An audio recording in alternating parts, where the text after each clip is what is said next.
Hello everyone, Chief Troy again here with some more IR cooking. Today I'm going to make some chocolate chip banana muffins. Alright, obviously very similar to banana bread, except you put in chocolate chips and put them in muffins. Alright, so today ingredients are going to be, well, the star show, semi-sweet chocolate chips. Alright, so not the whole bag of course, only about add about 2 cups thereabouts, and you want to leave a little bit of them extra so that when you put them in the muffin tin, you can put a little couple on the top, just you know, so you have a couple chocolate chips on the top. It's really good. Of course, we got the our 3 bananas that you're gonna have to mash up. A third of a cup of butter that you're gonna have to melt. 3/4 of a cup of white sugar. 1 egg, medium to a large egg. Beat it up before you put it in. Teaspoon of vanilla. And a teaspoon of baking soda. And with the baking soda, I also have about a 1/4 teaspoon approximately of salt. And 1.5 cups of just all-purpose flour. And of course, today I actually have a handheld mixer to help me this time, unlike last time where I didn't have anything at all. So of course I also have my muffin tin over there with the muffin cups that's going to be used to put them in to make them. And before you start mixing everything together, you want to get your oven going, preheat it to 375, and these are going to, once you put them in the oven, you're going to cook them for approximately 20 minutes. Now, depending on your oven, is going to depend how long it's really going to take. So you want to check the muffins after about 17 minutes or so. Use a toothpick, just dip it inside there, and if it comes out dry, well, they're done, and you can take them out. Otherwise, you got to leave them in for a couple more minutes. All right, so turn on the oven.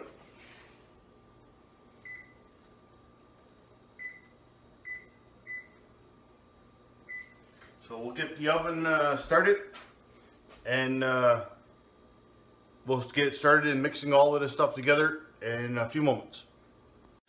Alright, so we're going to get started with mixing all of the ingredients together. First, you want to put your dry stuff together, just to have it, so you want to take your baking soda and your salt, and just put it in with your flour, and just put that in there, and just kind of like mix it around there to incorporate it together so that it's not, you don't have like a big bunch of salt or baking soda in it at one time. All right, so once you have that in there, just set that off to the side for a few minutes. And of course, I gotta have a drink first. All right, so now you want to get your bananas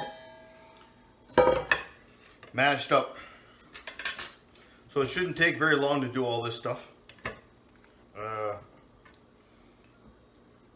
You do 1 banana at a time in a plate. Just take them and mash them. Of course, peel the bananas first.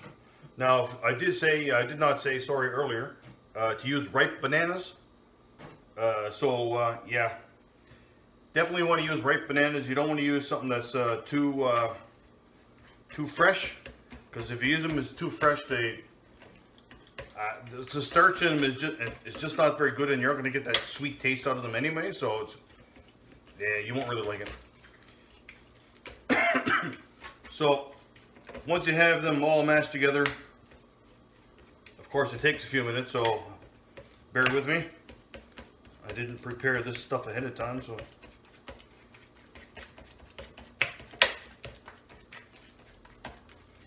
And of course, once you got them together, you can just put them in your mixing bowl that you're going to mix everything together with.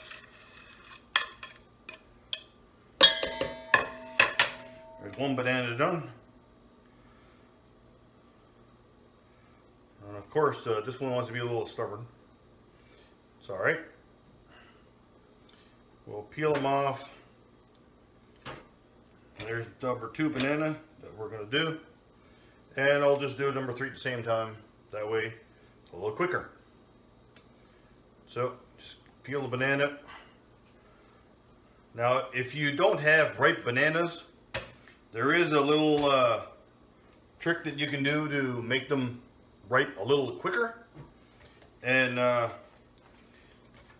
you really need to do is take your bananas that are not ripe, and you can just take them with the peeling on, and you can put them in your oven on 350.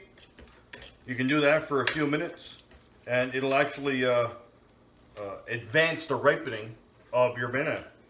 You don't have to leave them in there very long, just you know, maybe 5 minutes, and it'll actually help with the bananas being ripened quicker.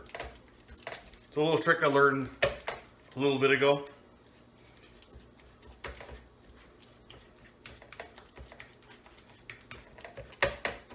But it's all good. So once you get your bananas all mashed down, all ready to go, you just want to take them and, like I said earlier, put them in your bowl.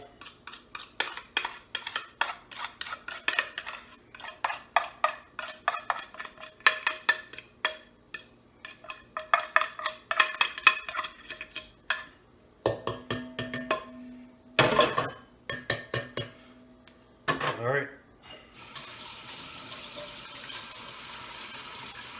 So it is kind of important in a way.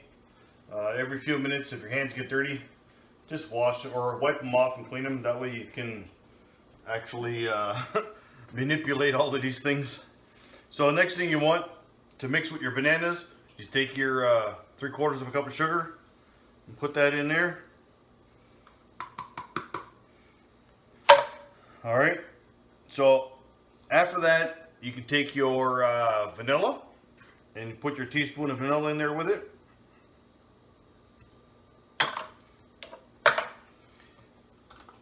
And of course now you want to do your egg, okay? So I always like to crack the egg and beat the egg first before I put it in there. You don't truly need to do that, but it makes it mixing into it a lot easier, okay?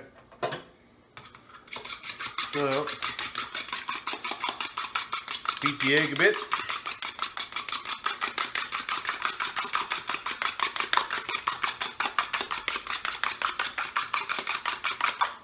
And once you got the egg beaten, you can just pour it in there.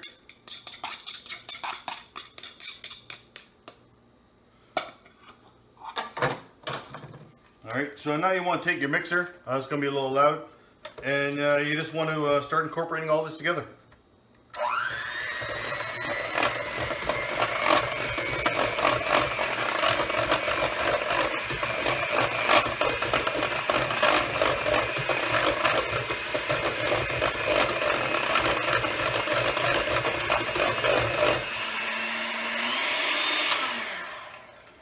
Now it's not going to take all that long to incorporate together, and you also want to use a spatula, okay, so to get the sides, in case there is any parts that haven't really mixed in all that well. That way you can get it off the sides, you can get it down in there, and it'll mix with it. So the next thing you want to put in there is your butter, okay, so I went ahead and melted the butter just before I started the video.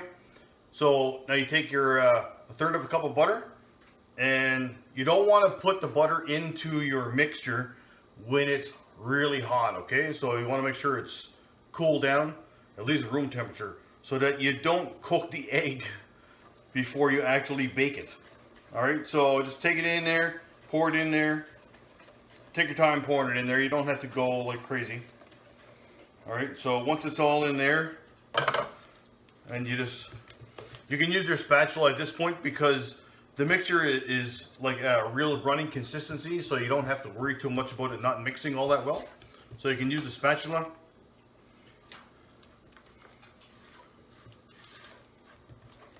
All right, so once that part is all done, now you want to take your flour mixture. And you want to take, I like to use a little, like a sieve, that way, or a strainer, whatever you want to call it. And just put like half the mixture inside there and fold it. You really want to fold it. You don't want to use the blender for this part, or the mixer, sorry. You just want to fold it in there. That way it's got a nicer blending to it. All right. So let's put that off to the side. Do the first half. All right. So make sure you try to do this without making a mess and having the flour poof everywhere. I've been known to do that once in a while. Nothing like making a mess. It's all good though. Making a mess while cooking is like a normal thing that happens for me, but it's all good. All right, so once you got that in there all incorporated, and you just take the other half of your flour and put it in there, shake it down. Yep. So if there's any like harder parts in there, just push them through and it'll be all good to go. So now you just want to kind of fold that in there, incorporate it. And of course the flour does make it thicker, okay? So it's not going to be runny the whole time.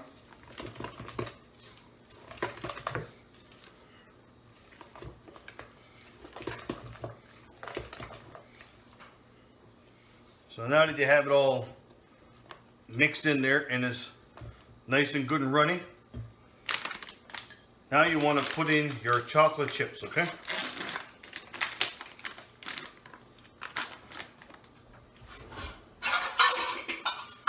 So everyone is different. They all like their own different amount of chocolate chips.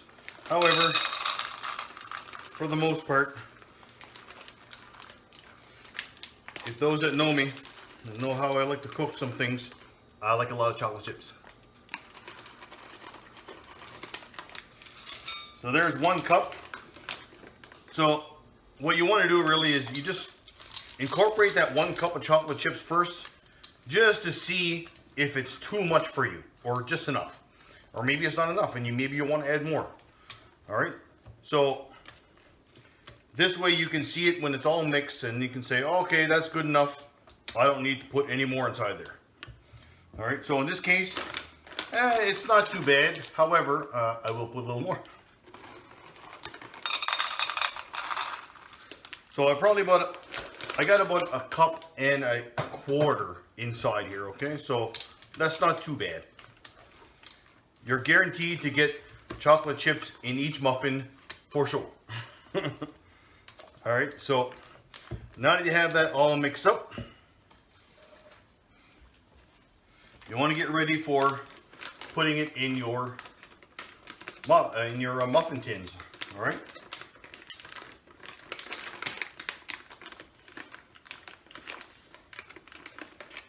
Close the bag of chocolate chips back up again. So of course, now you want to take your muffin tin. This should make approximately 12 muffins. It doesn't mean it's going to make 12. It could make 15. Just depends on you and if you put too much in them or not. So you want to just take apart your cups. Put 1 cup in each spot, of course.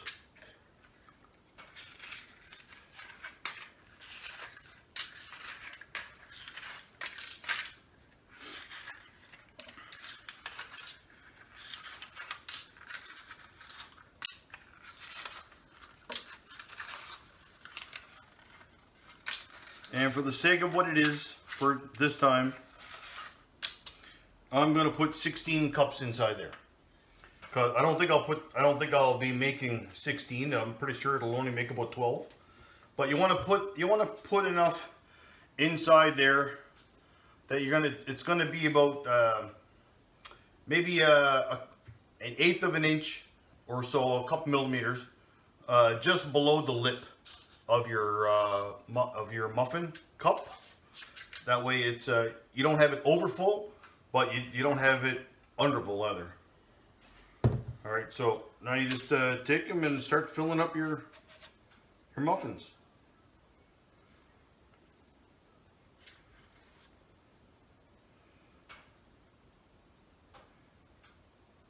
Now of course you're going to know how much you're putting in there as you're going along, and you may notice that you may need to put a little bit more. Don't worry about it. Just put them in. It's all good.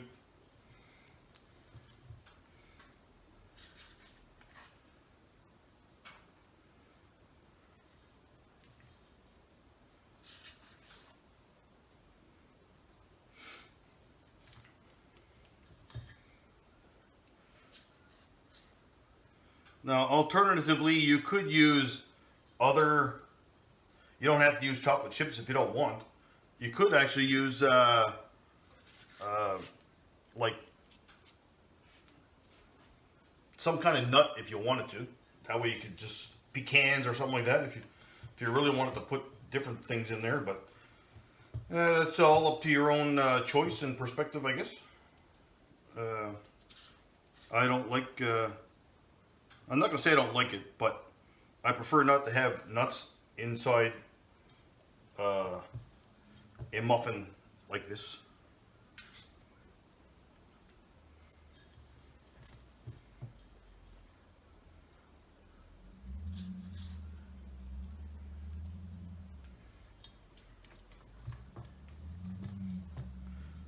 Of course, everybody will probably have different results to a certain extent. Hopefully, you all have similar results if you do decide to make them.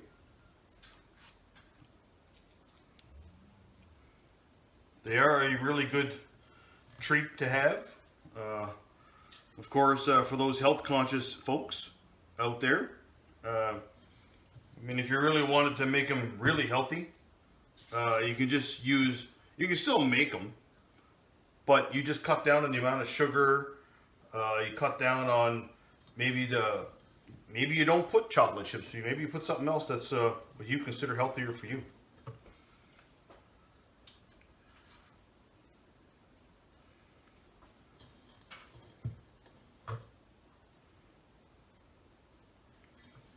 All right, so I'm starting to get down to the bare bones here.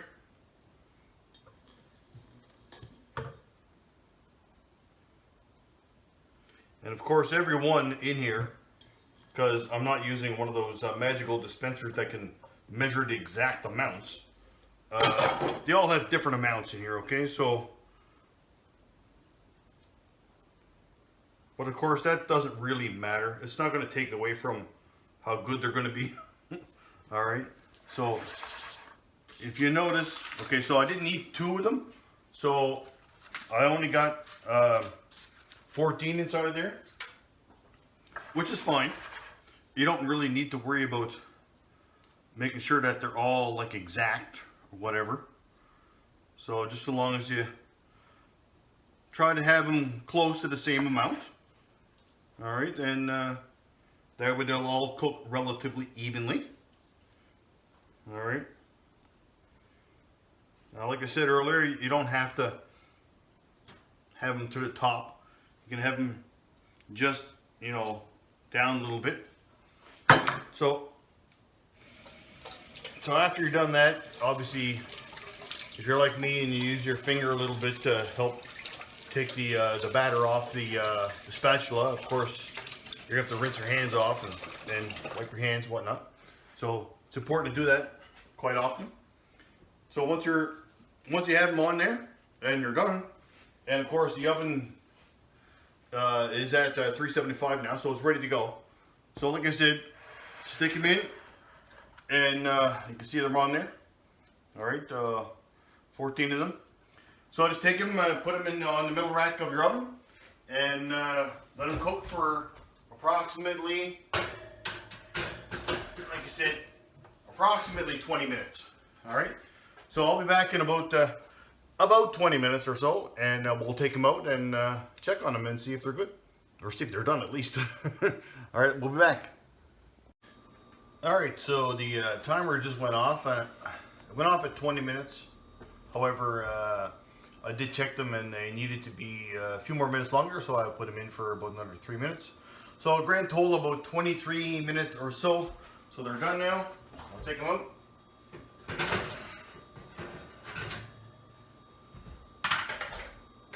So you can see on the top they're nice,